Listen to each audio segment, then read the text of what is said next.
buenos días. Hoy 29 de noviembre de 2017, siendo las 9:27, instala el Juzgado Séptimo de Garantías audiencia preliminar, me vine sin lapicero, no acá, que corresponde a formulación de imputación, medida de aseguramiento en hechos constitutivos de actos sexuales con menor de 14 años agravado en concurso homogéneo y sucesivo. En el desarrollo de la investigación y en el proceso penal, los servidores públicos se ceñirán a criterios de necesidad, ponderación, legalidad y corrección en el comportamiento para evitar excesos contrarios a la función pública. Y resulta ser la medida razonable porque comporta detención preventiva. No puede el juzgado apartarse de esos lineamientos cumplidos, soporte esa medida de aseguramiento objetivos subjetivos y desconocer la normativa para no imponer medida de aseguramiento o para degradarla. No la puede degradar porque esta es la necesaria, la urgente además. No puede una persona imputada por este tipo de conductas punibles deambular a tal punto que vuelva a afectar la comunidad infantil. Y no son palabras propias de este juez de garantía, son de los extraídos de los elementos de conocimiento de los que corrió traslado la señora fiscal. Menos puede imponer una no privativa de la libertad porque no se ajusta a lo imputado, a la gravedad, a la modalidad de la conducta indilgada. Y desde luego que supera con amplio margen el mínimo de los 4 años para la procedencia de una medida de aseguramiento por esta conducta punible. Bajo esos parámetros, el Juzgado Séptimo de Garantías procede a imponer medida de aseguramiento intramural de conformidad al artículo 307, literal A, numeral primero, al imputado Juan Carlos, con traslado de la decisión a la señora fiscal, a la representante de víctimas y desde luego al señor defensor. La Fiscalía conforme con su decisión, señoría. Representante judicial sin recurso, señoría. Señor defensor. Esta defensa apela a su decisión, su señoría, y sustentaré el mismo recurso una vez así me lo permita. Proceda, señor defensor. Muchas gracias, su señoría. Señor defensor, antes de que usted haga uso de la palabra para efectos de la argumentación del recurso de alzada, le voy a precisar unos aspectos para la viabilidad de ese recurso de impugnación. Debe estar ajustado a una argumentación técnica y tiene que ver esa inconformidad que dará a conocer con la decisión concreta que ha tomado el juzgado. Tiene el uso de la palabra. Gracias, su señoría. Sí, efectivamente utilizaré la técnica establecida por la Corte, a través de la cual estoy obligado a manifestarle cuáles son los motivos de disenso, el hierro judicial, la jurisprudencia de la cual se ha apartado la decisión y las consecuencias que ello tendría. En ese mismo orden de ideas, su señoría, entonces inicio por dónde surge ese disenso con lo expuesto por el despacho en cerca de 1:10 en que duró la exposición de la decisión, y son varios aspectos que de manera simultánea harían incurrir en el hierro judicial. Lo primero es que no se comparte que el ACO haya considerado que efectivamente se habría configurado esa inferencia razonable. Y ello es porque la valoración que se realizó a los elementos de los que corrió la Fiscalía no es la adecuada, en tanto que se ha hecho alusión en que esa inferencia surge de la declaración que rindió la señora Sandra. Y ha expresado su señoría que esa declaración, al momento de invocarla, pues se utilizó básicamente para mencionar que habían existido una libertad por unas cuestiones netamente procesales. Y para esa declaración de Sandra solamente se hizo esa alusión, pero sin embargo se tomó como un elemento para esa inferencia, dejando de lado una argumentación expuesta por la Fiscalía, es decir, desconociéndose la controversia de este defensor, quien expuso que era la propia señora Sandra la que había mencionado en su entrevista que existía una manipulación de sus hijas y que incluso se habrían presentado unas denuncias en las que ellas no habrían tenido realmente participación. Eso era lo importante realmente al valorar frente a la declaración de la señora Sandra, pero sin embargo no se hizo ninguna alusión al respecto, pese a esa intervención que hizo el defensor. De allí que va surgiendo el hierro judicial, en tanto que los aspectos que expuso la defensa no fueron atendidos. Es decir, no existió pronunciamiento al respecto. En cuanto a esa construcción de la inferencia razonable, se ha expresado por parte de su señoría que existe una declaración del señor Fagop y que este es claro al expresar que hay más víctimas y que por eso pues es una prueba o un elemento material probatorio que demostraría esa inferencia. Pero se ha pasado por alto otro de los argumentos que expuso este defensor. Y es que basta dar una simple leída a esa declaración del señor Fagop para notar la enemistad que que existe entre él y la persona que hoy se está procesando. En tanto que, como se expuso en la argumentación de la defensa, lo llama incluso con términos insultantes como el de tonto.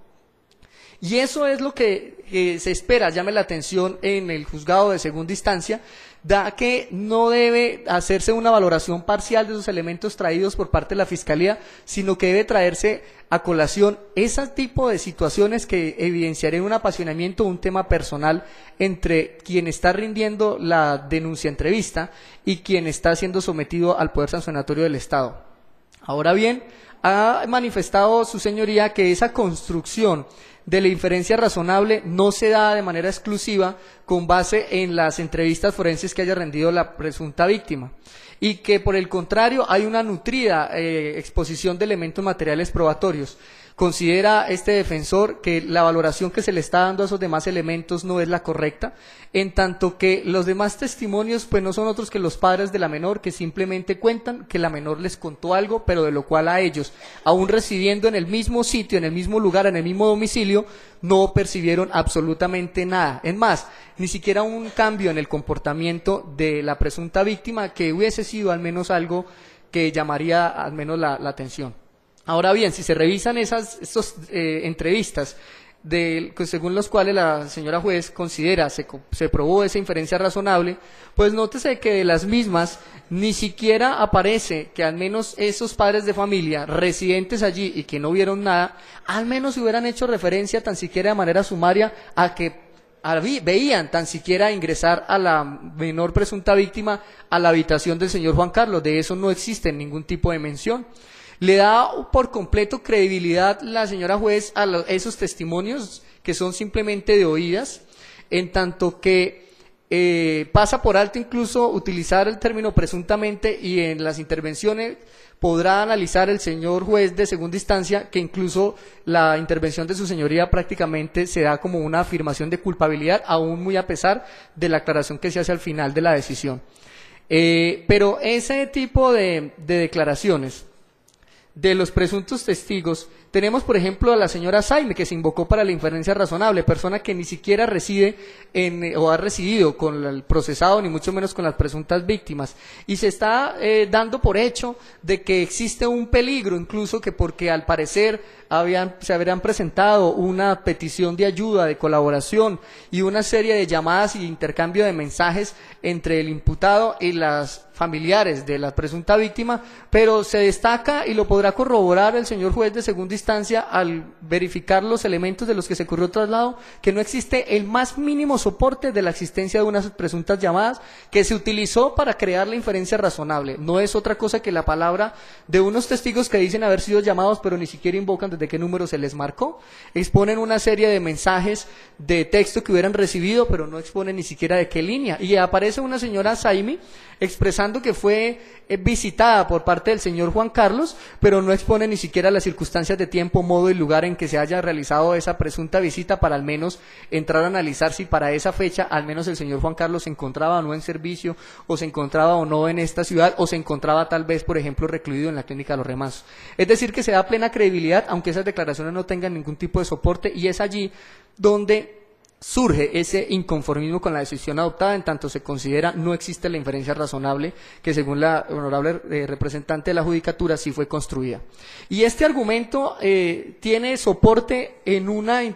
exposición que hizo este defensor en cuanto a los informes de investigador de campo y de los cuales no hubo el más mínimo pronunciamiento de la judicatura, en los expedidos por el señor Jairo Andrés Parra Cruz, quien es nada más y nada menos que el investigador de este caso, y quien es nada más y nada menos quien expone a la hora de rendir sus informes una señal de alerta, una señal de ojo, una señal de cuidado. Le sugiere a la Fiscalía que analice otra serie de hipótesis frente a lo ocurrido. Y ello es precisamente no porque el doctor Jairo Andrés Parra Cruz quiera gastar más papel haciendo esas observaciones, sino que precisamente él, que es la persona que está a cargo de la investigación, percibe que hay una serie de circunstancias que es necesario que entren a verificación. Frente a ese informe, pese a que se utilizó por parte de este defensor para ejercer la controversia, pese a que fue un elemento del que se corrió traslado y del que hubo un pronunciamiento puntual, incluso mencionando las dos fechas, una de septiembre y una de noviembre, no existió el más mínimo pronunciamiento de la judicatura. Es decir, que aunque se habla de una serie de elementos materiales probatorios de los que se corrió traslado, aquellos que le servían a la defensa para su teoría en esta audiencia pasaron por alto. Ahora bien, se ha expresado por parte de su señoría en la motivación de su decisión que existió un radicado en el cual se produjo la judicialización de mi cliente y cita que se trata del radicado 2016-010-19. Ello es falso. Es decir, el radicado obviamente existe, pero bajo ese número de SPOA no ha existido la judicialización. No se ha ni siquiera formulado la imputación. Esa imputación de que se habla de que ocurrió a comienzos del presente año 2017 fue dentro de este mismo radicado, es decir, dentro del el que termina en 995, cuando se tramitaba bajo una misma cuerda procesal. En tanto no es cierto que pueda llegarse a utilizar entonces una judicialización de un radicado como el 2016-010-19, cuando en esa radicación puntual, bajo ese número de proceso, no ha existido ni siquiera la formulación de imputación. Entonces no podría invocarse al momento de tomar la decisión de privar de la libertad a mi cliente la existencia de una judicialización imaginaria. Ahora bien, se señala que existe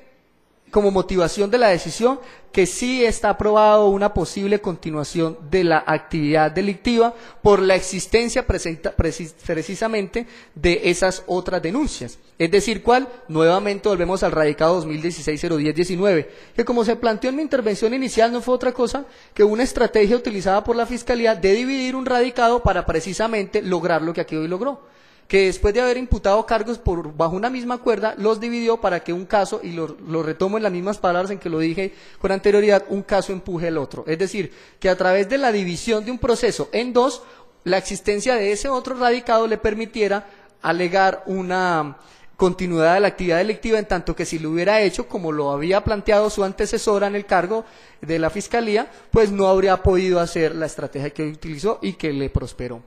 Pero esa radicación 2016-010-19, que trata sobre dos menores, AS y su hermana, pues no pueden tomarse como un elemento que evidencie esa continuación de la actividad delictiva. Y es porque precisamente aquí se trajo y se corrió el traslado de un CD donde se expone una declaración legalmente obtenida, que se hizo a través de un tercero imparcial, se expuso de manera puntual a través de qué sistema se había obtenido, qué oficina la recepcionó, bajo qué radicación, y frente a ello se expuso la necesidad de que se suspendiera la audiencia por un par de minutos en aras de que se pudiera verificar por parte tanto de la Fiscalía como la honorable representante de la víctima y asimismo como del despacho el contenido de esa declaración. No porque la defensa no quisiera exponerla en esta vista pública, sino porque precisamente la condición rústica de nuestro Palacio de Justicia, en donde en este momento, si la Cámara alcanza a percibirlo, estoy teniendo que hacer mi intervención a través de la toma de notas manuscritas, en tanto que la carencia de energía está a punto de apagar el computador, porque aquí no tenemos ni siquiera cómo poner a cargar un portátil en estas salas de audiencia, pues evidentemente hace que si no hay cómo cargar un equipo básico de cómputo que necesita la defensa, mucho menos existen donde llegar a hacer conexiones que permitan exhibir esos audios de manera pública. De allí que como la defensa conoce cuál es el contenido del audio, se solicitó solicitó en virtud de esa controversia que permite el 306, que tanto la Fiscalía como la Judicatura tuvieran esa oportunidad de verificar esos audios, para poder corroborar con ese testimonio que, como fue tomado de manera oral y no de manera escritural, pues no había otra manera de darlo a conocer. Frente a ello, esa petición no fue atendida, no existió el más mínimo pronunciamiento por parte de la Judicatura y, por el contrario,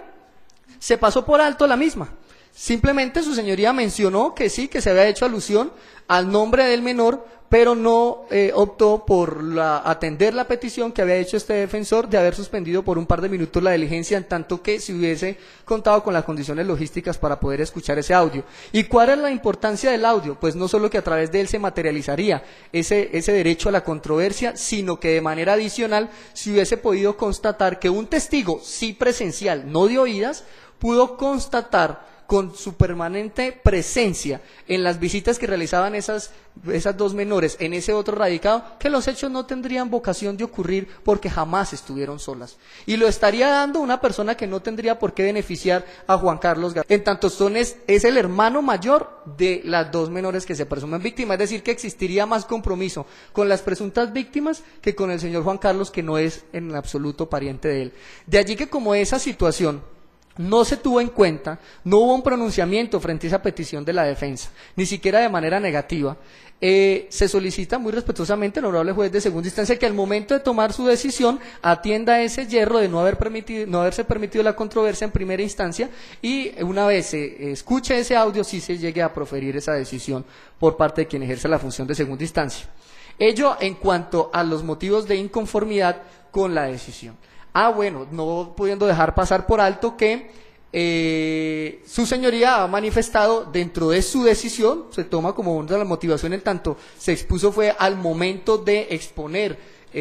sus considerandos, que este defensor podía acudir al Honorable Consejo Superior de la Judicatura a efectos de poner en conocimiento alguna situación relacionada con el reparto de esta actuación. Al respecto, en virtud del artículo 67 de la ley 906, le solicito adicionalmente al señor juez de segunda instancia que, en atención al expuesto de manera pública en esta audiencia, sea el honorable señor juez de segunda instancia quien verifique si existen o no méritos para hacer una compulsa de copias, en tanto que, como se evidenció en los elementos del que se ocurrió traslado por parte de esta defensa, no se trata de situaciones que se denuncian alejadas de la realidad, sino que esta radicación se radicaba, caía un juzgado, la retiraban, volvían, la radicaban, caía un juzgado, volvían, la retiraban, hasta que ambos radicados están en cabeza de este mismo despacho. No puedo, eso sí, dejo total claridad, poner en duda las condiciones profesionales de la señora juez. El tema aquí es el manejo que le da la Fiscalía frente a su facultad de retirar y volver a presentar las solicitudes de audiencia, que es lo que llama la atención de este defensor, sobre todo cuando es la propia señora fiscal la que puso en duda las calidades profesionales del juez sexto de segunda instancia, que dejó en libertad a mi cliente. Ahora bien, ha hecho su señoría una manifestación que incluso considero ofensiva para este defensor, y es mencionar que su suscrito apoderado llega a contar películas.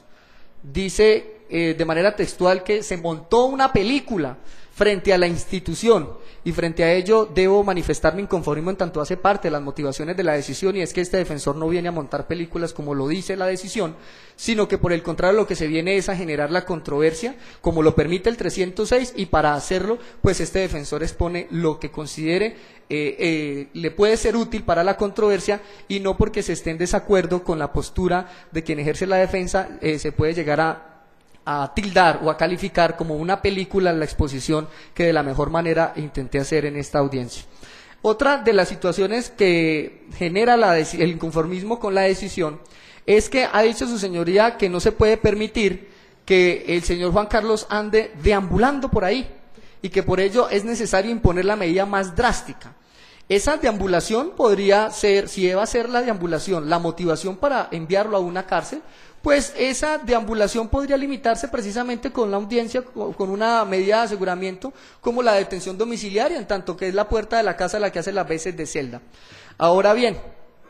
no se comparte tampoco que se exponga por parte de la judicatura al momento de tomar la decisión, que el defensor no puede presentar aquí conceptos que haya rendido alguna defensora de familia en otro proceso. Es decir, que no se puede traer a una audiencia de control de garantías un pronunciamiento que haya hecho una persona con 9 años de experiencia manejando delitos sexuales, sino que estaría limitado exclusivamente a hacerlo en el juicio oral. No se comparte ello y se considera como un hierro en tanto limitar esa presentación de esos dictámenes o esas entrevistas de quienes tienen las calidades profesionales para rendirlas y que son ajenos al defensor, en tanto no se trata ni de un amigo ni de una persona particular, sino de la representante de una autoridad de bastante reconocimiento como el Instituto Colombiano de Bienestar Familiar. Sí es aquí donde debe presentarse ese elemento, en tanto que también se pueda presentar en juicio, pero se trae una audiencia de control de garantías es porque precisamente la única manera de hacer la controversia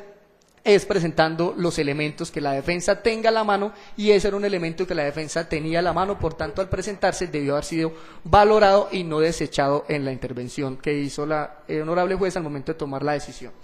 Ahora bien, otra de las situaciones que se ha planteado por parte de su señoría y que genera el inconformismo es que se ha dicho que el despacho no podía degradar la privación de la libertad de una intramural a una domiciliaria. Y ellos es una interpretación equivocada del código, en tanto que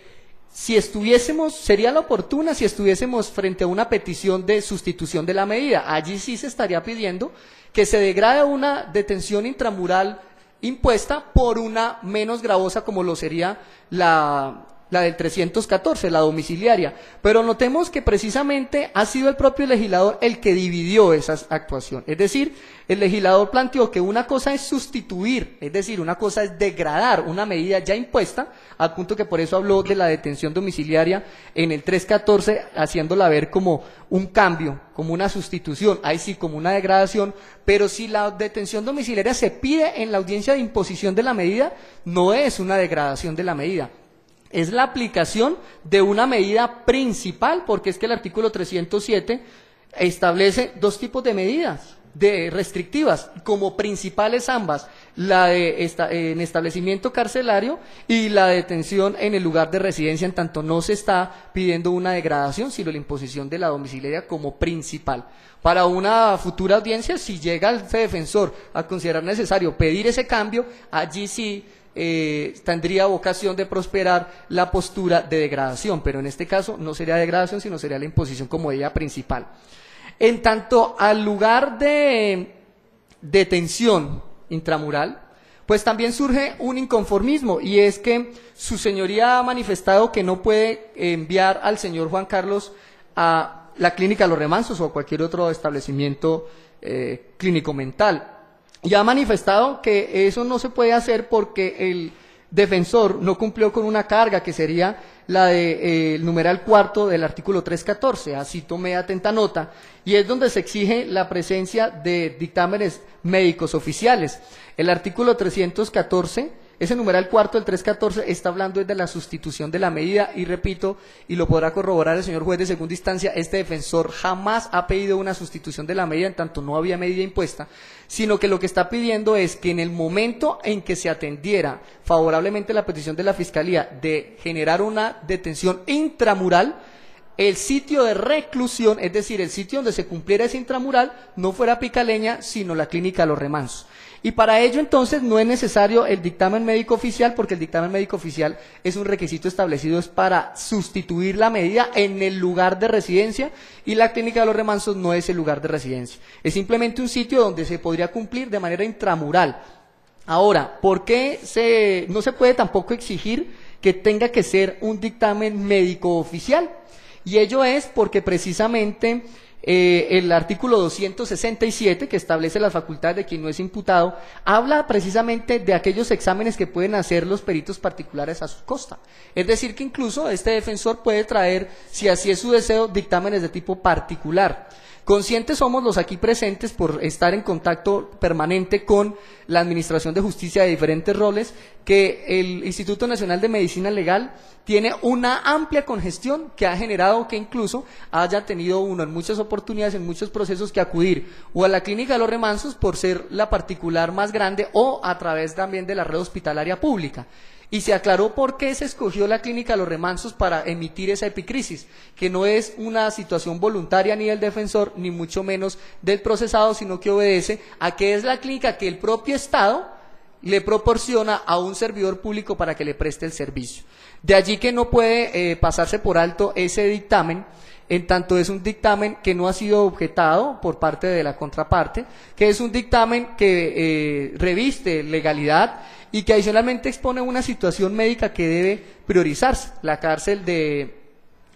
Picaleña no tiene patio para personas con alteraciones de salud mental y por tanto, existiendo un sitio donde ya hay una historia clínica que se soportó en esta diligencia, pues es allí donde de mantenerse la detención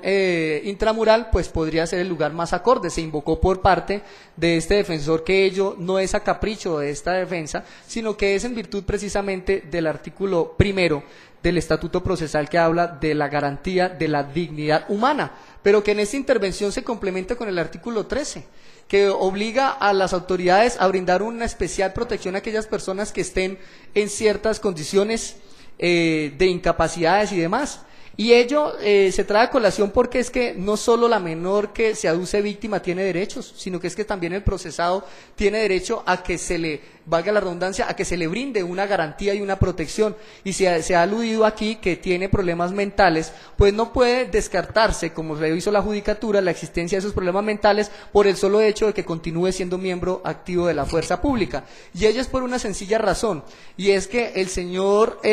Juan Carlos Gaviria la potestad que le permite autodestituirse. Podría sí llegar a renunciar, pero ello es una situación que le atañe exclusivamente a él, pero él debe seguir cumpliendo el servicio, aun cuando no esté de acuerdo o aun cuando esté cansado de prestarlo, hasta tanto sea la autoridad nominadora la que decida excluirlo. Ahora bien, el hecho de que continúe siendo miembro activo no quiere decir, como lo dio a entender su señoría en su decisión, que para unas cosas sí tiene problemas mentales, pero para otras no.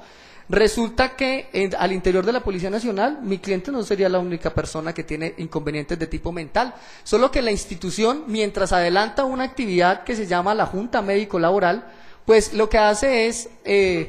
distribuir a aquellas personas que tengan algún tipo de afectación en algunos cargos distintos, en donde no generen, por ejemplo, manipulación de armas de fuego y demás. De allí que mientras el hecho de continuar siendo miembro de la fuerza pública y de presentarse por parte de esta defensa los folios de vida para mostrar ese buen comportamiento no puede ser una prueba que se interprete a la inversa y decir que ese buen comportamiento es porque no tiene problemas mentales, en tanto que una persona con problemas mentales no necesariamente tiene que ser alguien que todos los días genere una novedad o que todos los días genere riñas. Puede ser que en el cargo en el que se esté ocupando o en las condiciones laborales que le esté brindando la institución logra mantener una paz interior que de vez en cuando, de sufrir alguna alteración, pues le genera las reclusiones clínicas que se evidenciaron dentro de los soportes que se entregaron.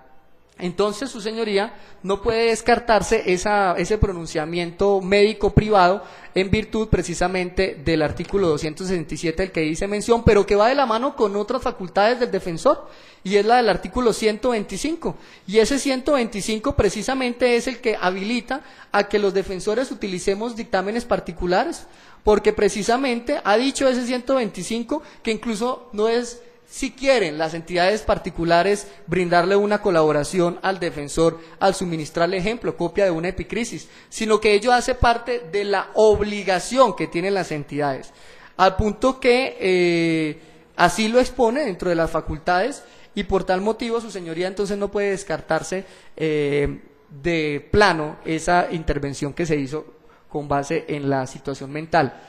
Dice su señoría que si es cierto que la persona tiene esos problemas mentales, pues que con más veras es necesario imponerle la medida. Si su señoría considera que esa persona que se está procesando debe, por esa situación mental, estar privada de la libertad, pues nada mejor que hacerlo dentro de su sitio de residencia, en tanto que si precisamente habiéndose puesto en conocimiento que esa persona tiene una afectación emocional que incluso puede generarle conductas suicidas, pues meterlo a un ambiente que no es el acorde al tratamiento de los especialistas que requiere, podría llegar a generar que en esas situaciones de indignidad en la que hoy atraviesan nuestros centros carcelarios, pues podrían llegar a generar, ¿por qué no?, Dios no lo quiera, el suicidio de la persona al interior del centro carcelario, y habría que traerse a colación en una eventual demanda de reparación directa el haberse sido expuesto de manera pública a una situación que se ostentaba y que se pasó por alto por solamente haber sido sustentada en temas privados. Es decir, por especialistas que, aunque tengan los conocimientos, no trabajan en medicina legal. Dentro de las otras consideraciones, que expuso su señoría, un segundito,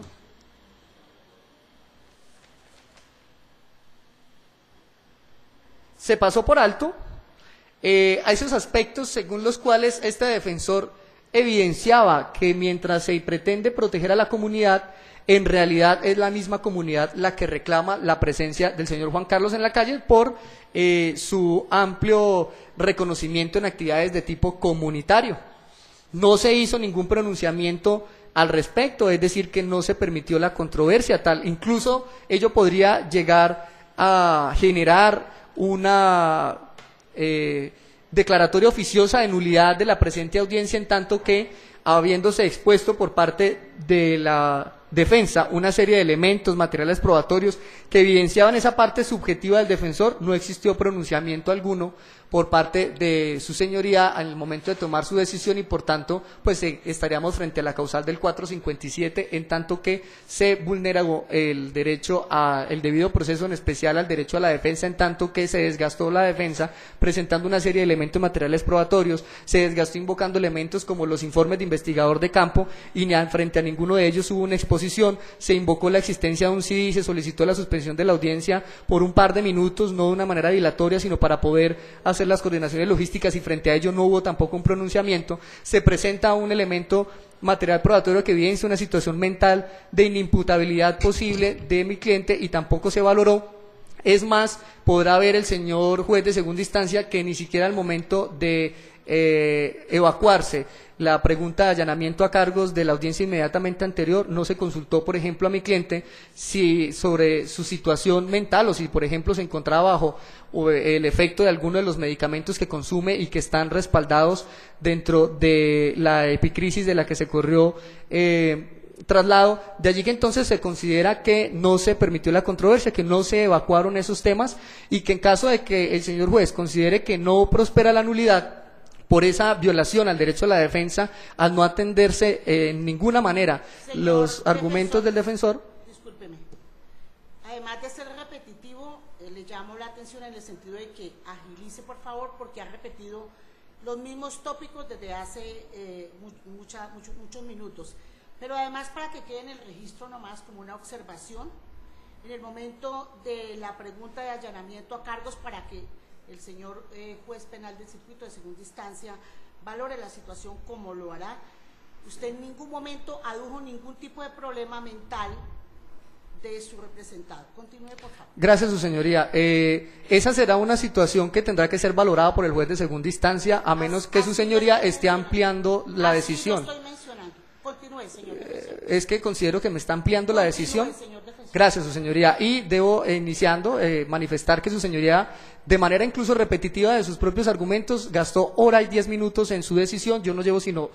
25 minutos. De todas maneras, lo que estaba haciendo era concluir, porque estaba haciendo una solicitud adicional, como no es otra que la petición de una nulidad.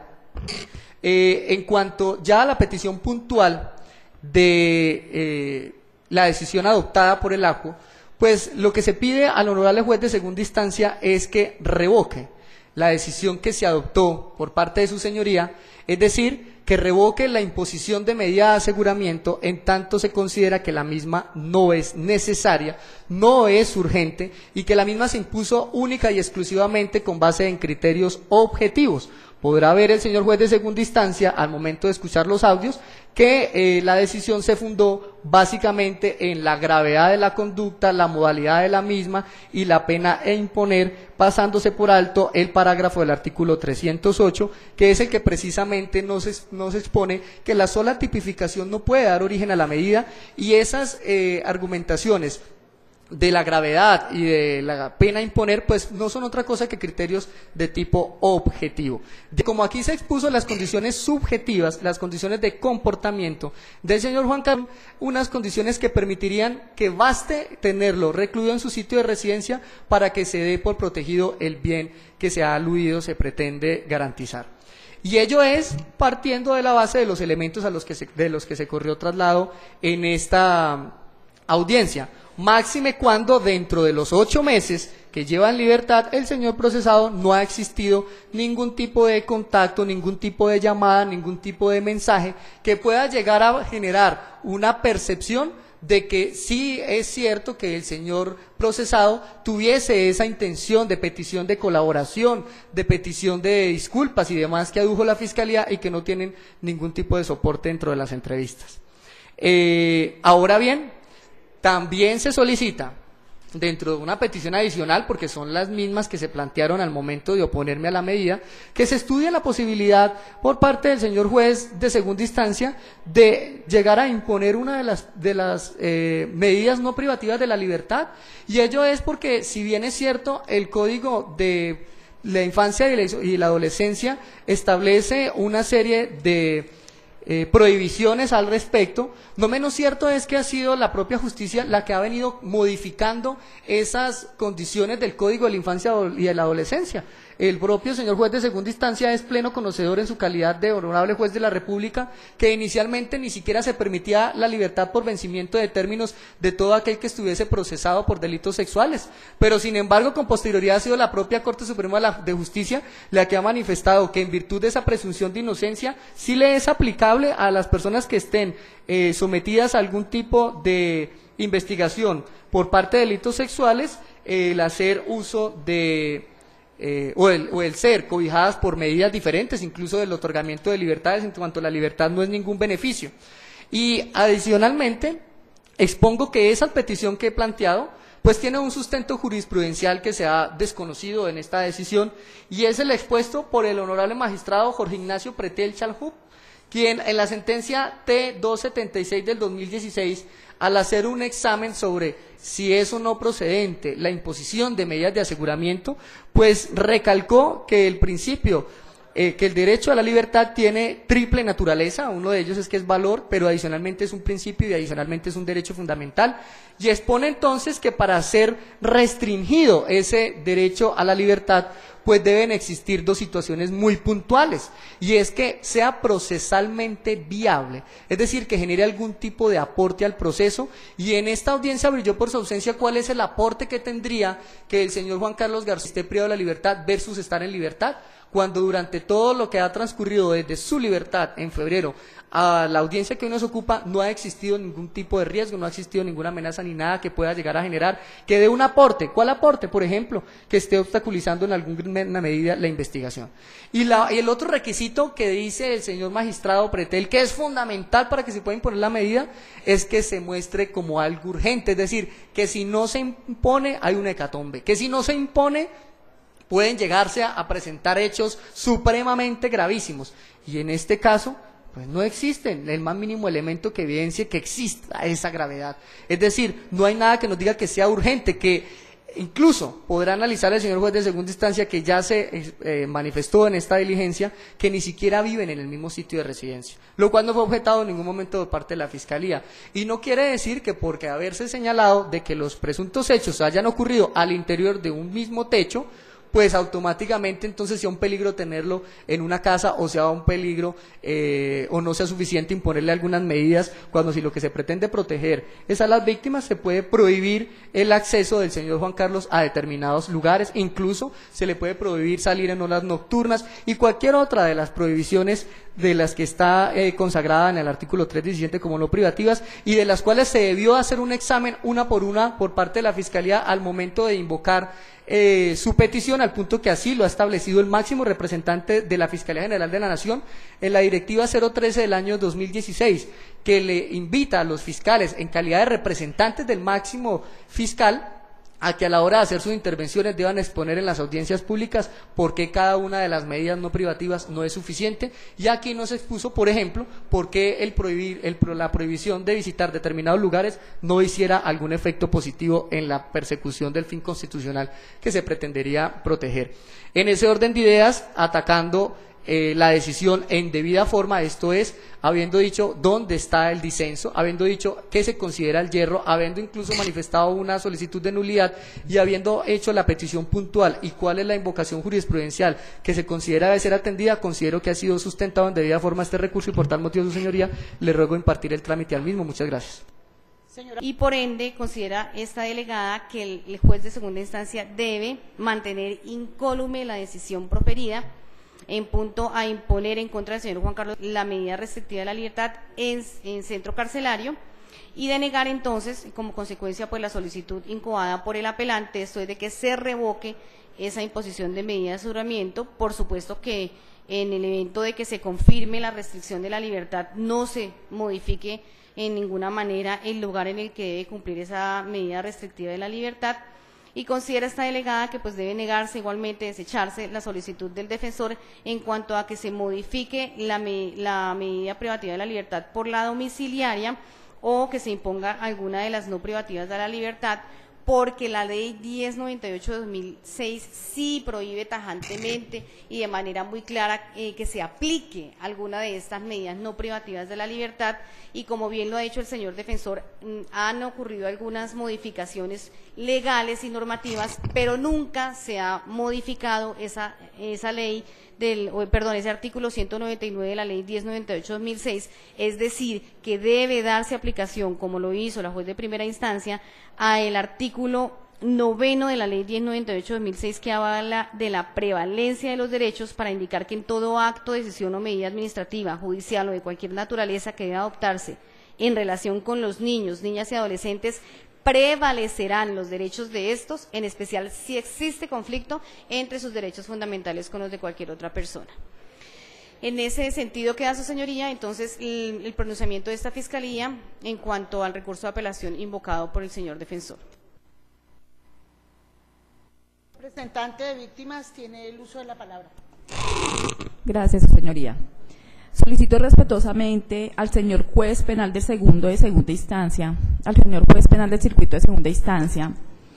confirmar la decisión de la jueza de primera instancia, teniendo en cuenta, su señoría, que se configura los principios indispensables para la imposición de la medida de aseguramiento, como son los de necesidad, proporcionalidad y razonabilidad, y que ampliamente ha dado a conocer y ha argumentado la juez de primera instancia, no solamente con los elementos de conocimiento que la Fiscalía General de la Nación ha traído a esta audiencia para sustentar esta medida, esta imposición de medida de aseguramiento, sino también teniendo en cuenta a los fundamentos legales, los cuales son de protección especial de los menores, ya que sus derechos prevalecen sobre los derechos de los demás, y más lo establecido en el artículo del Código de la Infancia y de la Adolescencia 192, derechos especiales de los niños, niñas y adolescentes cuando se trata de delitos en los que ellos son víctimas y se atenta contra la libertad, integridad y formación sexual de ellos, conforme al artículo también 199, donde se establece la prohibición de beneficios y mecanismos, y en ellos se establece de que no es posible, o si hubiera mérito para proferir medida de aseguramiento, como acá se da, conforme al artículo 306, entonces la imposición de la medida será en establecimiento de reclusión intramural. Por lo cual, su señoría, y coayudando tanto con la decisión de la juez de primera instancia como con la Fiscalía General de la Nación, respetuosamente solicito mantener la imposición de la medida de aseguramiento intramural. Muchas gracias. De conformidad al artículo 177 del Código de Procedimiento Penal, se accede al recurso de apelación en el efecto devolutivo, significando con ello que se cumplirá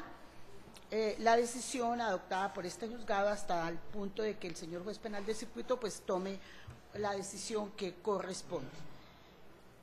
Se materializa a través de la boleta de detención para el complejo penitenciario y carcelario de Ibagué, Coiba, Picaleña, al imputado, debiendo resaltar que en esa boleta de detención u orden de encarcelamiento, se solicita de manera muy especial al Centro Penitenciario Coiba Picaleña ubicar al imputado Juan Carlos Garzón Cubillos en un pabellón especial de ese establecimiento, atendiendo la calidad de servidor público nacional. Entonces, bajo esos parámetros se procede a materializar y desde luego, como lo manifesté, está obligado Coiba Picaleña a atender cualquier tipo de problema de salud que tenga este imputado, como corresponde de conformidad al Código Penitenciario, desde luego, que tiene que ver con la dignidad y derechos de la persona a la que se le impuso medida de aseguramiento. Todo lo realizado en estas audiencias quedó debidamente grabado para lo pertinente. Se termina. Su señoría. Se termina las. Su señoría. Excúseme que vergonzosamente la interrumpa, es con la intención de que, como los elementos me fueron devueltos, es mi intención que los mismos